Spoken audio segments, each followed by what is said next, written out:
Hi Momshies! For today's video, nagluto ako ng balbakwa. Matagal ko na itong gustong matikman dahil lagi ko itong napapanood sa mga food vloggers. At para sa ingredients, sundan lang ang nasa screen. Hugasan muna natin ng maigi ang baka, oxfit at litid ang ginamit ko. Pwede din naman kahit paalang. Pagkatapos i-blanch ng ilang minuto, tanggalin sa pinagpakuluan gamit ang strainer. In the process, gumamit ako ng pressure cooker.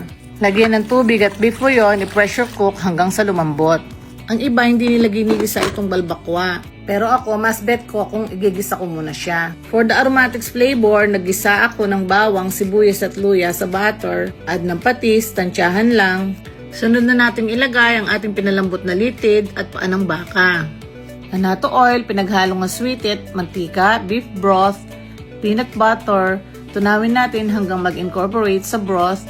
Naglagay ako ng pork and beans, pineapple chunks, red bell peppers, tomato sauce, onion leaves, tosi or black beans, siling haba, star anise, chopped onions pero whole ang ginamit ko, simmer hanggang maluto. Slow cooking ang tamang paraan ng pagluluto nitong balbakwa at pwede din naman pagsamasamahin na lang ang mga ingredients hanggang sa lumambot.